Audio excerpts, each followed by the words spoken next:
Hello and welcome to the viewers of this video. This is the Orange Fan here, bringing you another entry for the episode Recap and Thoughts category. This video will be dedicated to the A segment of episode 61 of Codename Kids Next Door, R.E.C.R.U.I.T. We begin this segment with a boy by the name of Bobby recording a video that he plans to send to the kids next door in the hopes of being recruited to join the organization. Apparently, this is the 38th video that Bobby has made for the kids next door because he mentions that he hasn't heard back from the organization with regards to the 37 other videos, but he quickly assures the kids next door that he understands that complications in life happen, or he says something along those lines anyway. After Bobby records this video explaining why he thinks he should join the kids next door, he puts the video in the mailbox. The mail truck arrives, picks up the video, and then drives off. 3 weeks pass, and Bobby checks the mailbox to see if he's heard from the kids next door yet, but there's nothing in the mailbox, and Bobby is disappointed by this, so he decides to go play some video games on his computer to vent his frustrations.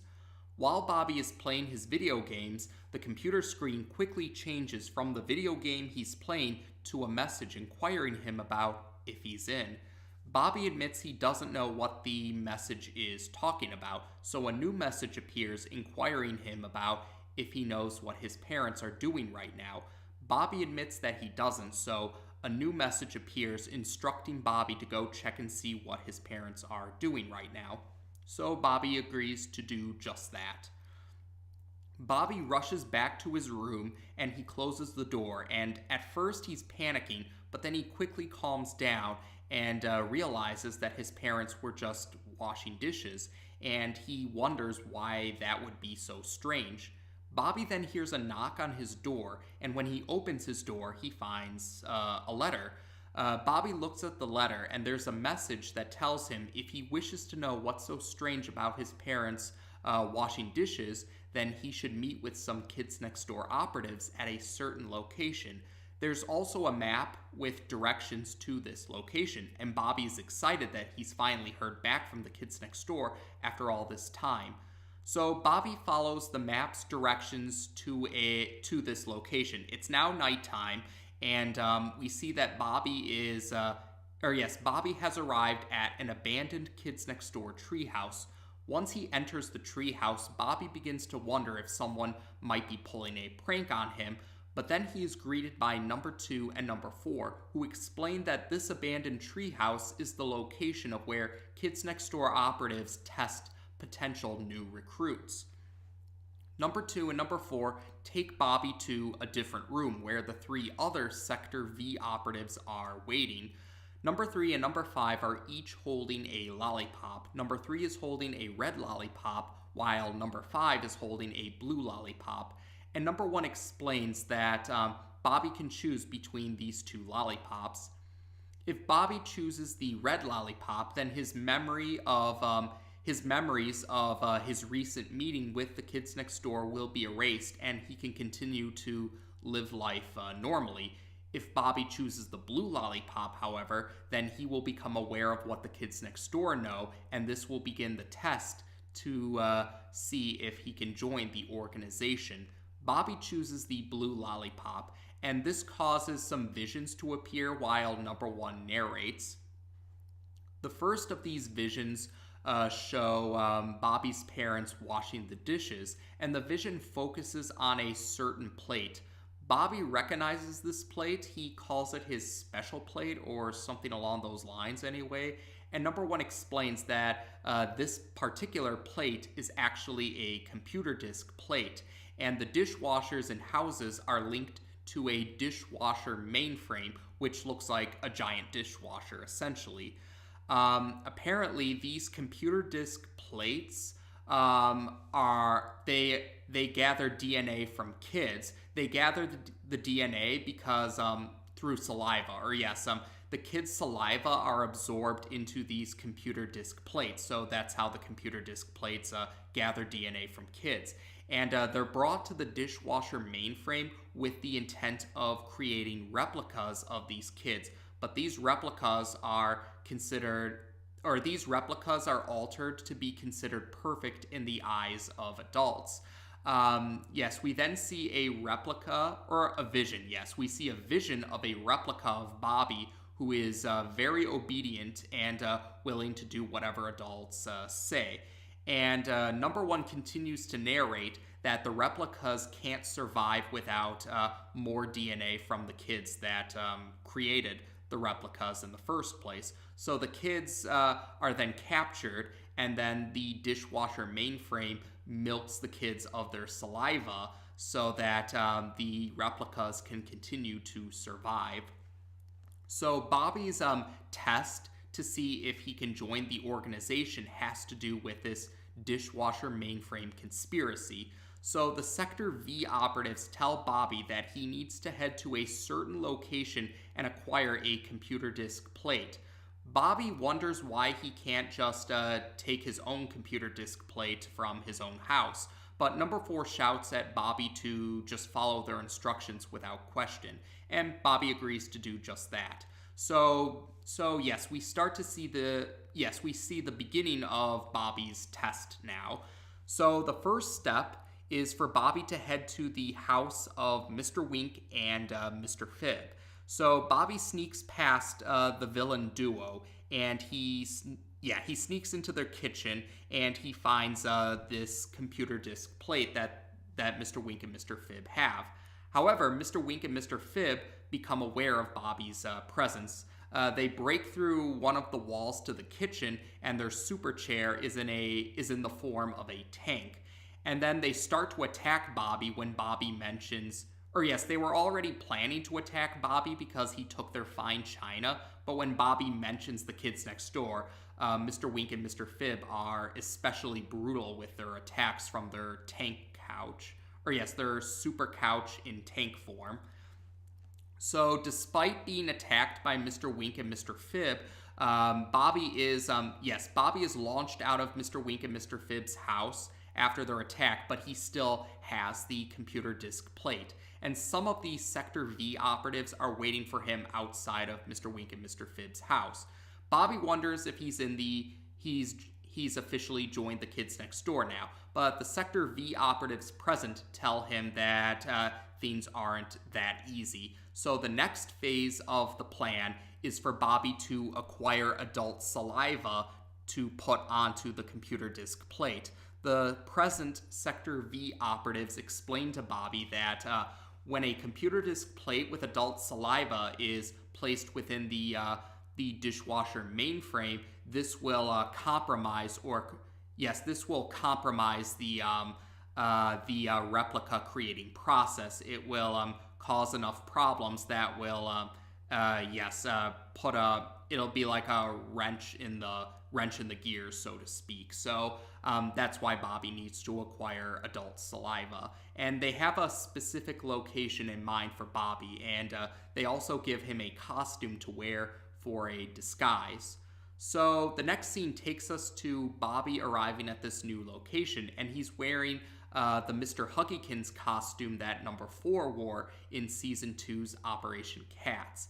So yes, we quickly see that Bobby is now at the house of the crazy old cat lady. So Bobby sneaks past the sleeping cats, and he reaches the crazy old cat lady's room. She is asleep, but her mouth is open and she's drooling, so Bobby tries to get the saliva from her drool. But while he's trying to get the saliva, the crazy old cat lady, while still asleep, unknowingly catches Bobby's arm. The sleeping crazy old cat lady unknowingly catches Bobby's arm, so Bobby has to tug his arm a bit to tug himself free. But when he does so, he falls back and he ends up accidentally landing on a cat's tail, and the cat wakes up, and this causes a chain reaction where the other cats in the room wake up, and the crazy old cat lady wakes up. Bobby tries to pretend to simply be a cat, but the crazy old cat lady recognizes Bobby to be an intruder and orders her cat army to attack. Bobby tries to escape, but he gets caught in the middle of the door, or he gets stuck in the middle of the door when he's trying to get out, and the cat army attack Bobby, and they end up launching Bobby back to Mr. Wink and Mr. Fib's house, and Mr. Wink and Mr. Fib attack Bobby again. Despite all of these complications, Bobby still manages to acquire Bobby still manages to acquire the crazy old cat lady's saliva, and it's on the computer disk plate from Mr. Wink and Mr. Fib's house. Bobby returns to the abandoned treehouse, hoping that now he's joined the kids next door. But the Sector V operatives tell him that it's not over yet. Bobby has to go to the dishwasher mainframe and place this particular computer disk plate with the crazy old cat lady's saliva within the computer disk mainframe to compromise the replica creating process. So the next scene takes us to Gulliger Elementary School. Bobby sneaks into the cafeteria and he uses the food tray conveyor belt to reach the dishwasher mainframe. And Bobby has to hide while lunch ladies are walking about. I believe the lunch ladies are the guards of the dishwasher mainframe. But then when a bell goes off to indicate that the lunch ladies' break has begun, a bell goes off and the bells go off and the lunch ladies leave the area, presumably to take a break. So Bobby is now able to walk about the dishwasher mainframe without worry of being attacked. So the Sector V operatives told Bobby to place this particular computer disk plate in a specific location. He eventually finds the location and he places the computer disk plate with the crazy old cat lady's saliva in this spot. But then an alarm goes off and the giant dishwasher door begins to close. Bobby tries to escape, but he is unsuccessful and he's trapped inside the dishwasher mainframe with the door closed. We then head back to the abandoned treehouse and we see that there's a pipe and some water. Some water is coming out of the pipe, and so is Bobby. So Bobby ended up getting caught in a pipe in the dishwasher mainframe, which took him back to the abandoned treehouse. Once he's returned, the Sector V operatives have yet another mission for Bobby. But Bobby says, Bobby snaps and says that's enough. He doesn't want to do this anymore. This isn't worth the trouble. And Bobby reveals that he was planning to try and join the kids next door so he can destroy it from the inside out. But then we find out that Bobby is actually a costume. Bobby is actually a costume being worn by the Interesting Twins from beneath the mountain. The Interesting Twins rant about the Interesting Twins rant about what they were put through throughout the course of the segment, and they say that they refuse to spy on the kids next door any longer, but they will return for revenge. They laugh evilly and they jump out a window, but because this is a kids next door treehouse, they end up falling from a great distance and they crash to the ground. Number 3 is surprised to find out that Bobby was actually the Interesting Twins in disguise, but the rest of the Sector V operatives already knew this detail. And number 4 laughs about how they were able to trick the Interesting Twins into believing that dishwasher mainframe nonsense. But then number 1 tells number 4 that that wasn't nonsense. The lights go out briefly, and when the lights turn back on, number 4 is the only Sector V operative present. He starts to complain about how he doesn't like to be messed with, but then number 4 questions where his teammates are, and that's how we end this segment. So this segment was another example of an entry in the series where villains got to be the viewpoint characters, or villains were the characters that we followed the entry through. Yes, the story of the entry was followed through the perspective of villains. This was actually like the Interesting Twins' first appearance, Operation Trip, where, yes, some fans would say that Operation Trip was an example of villains being the viewpoint characters. Yes, many fans would consider Operation Trip to be, would consider the Interesting Twins to be the viewpoint characters for Operation Trip, and the same would hold true for this segment too. And yes, this follows up with how the Interesting Twins did say that they would return for revenge at the end of Operation Trip. And yes, they did return in this segment, although it wasn't immediately obvious at the beginning of the segment. It was only revealed towards the end. And yes, I do have to say, the Interesting Twins put on a very convincing performance. I remember being very surprised when I first watched this segment and found out that Bobby was actually the Interesting Twins in disguise. But looking back on this segment and rewatching it later, especially recently for this recap and thoughts video, there was actually a detail that actually hints towards the Interesting Twins actually being, or Bobby being the Interesting Twins in disguise. When Bobby is making the video to send to the kids next door, Bobby's mom complains about all the noise and tells and says something along the lines of, "You kids keep quiet." Yes, she used the plural kids, not yes, she used the plural kids. So that was the first clue that Bobby was actually the Interesting Twins in disguise. And that does open up some speculation though about who Bobby's parents actually are, since Bobby was actually just a disguise for the Interesting Twins. So yeah, it does make you wonder what the parents were with regards to this situation. Maybe there are some fan works out there that try to offer some explanations, but I don't recall Tom Warburton or any of the other staff or crew members, for that matter, ever giving an explicit answer to that.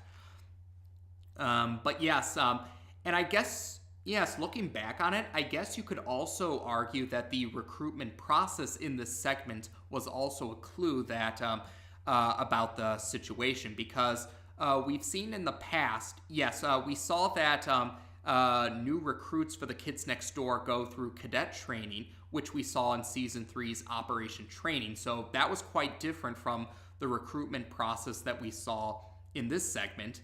And at the end of the segment, we saw that most of the Sector V operatives were aware of the fact that Bobby was actually the Interesting Twins in disguise. So this does suggest that, yes, this isn't actually a recruitment process for new recruits. It was probably just the Sector V operatives coming up with excuses to defeat the Interesting Twins. So yes, you could argue that was another clue about the true situation or the big reveal at the end of this segment. So otherwise, yes, I should mention the Interesting Twins do mention they will return again at the end of this segment. And they do return, but not in the TV series itself. Their return actually happens in a comics issue, Operation Disguise, I believe is what it's called, if I'm not mistaken. And yes, so the Interesting Twins do return again, but in one of the comic issues rather than the TV series itself. And otherwise, yes, I do have to give the Interesting Twins credit. They were able to put up a convincing performance, although the Sector V operatives were still able to outsmart them. So yeah, some people definitely feel that the Interesting Twins could rival the Toilinator when it comes to joke villains in the series. But otherwise, yes, I did enjoy this segment. I like the references to the Matrix. That's right, there were a lot of references to the Matrix in this segment. And I definitely remember being surprised by the reveal at the end of this segment regarding the Interesting Twins. So yes, I consider this to be a fun, affectionate parody or homage for the Matrix, while also pulling a really clever twist or revelation towards the end of this segment. And like I said, it was cool to have another entry with the villains being viewpoint characters. Otherwise, there we go for now. So as of this video, we've now discussed the A segment of episode 61 of Codename Kids Next Door on this channel. Take care, and until next time.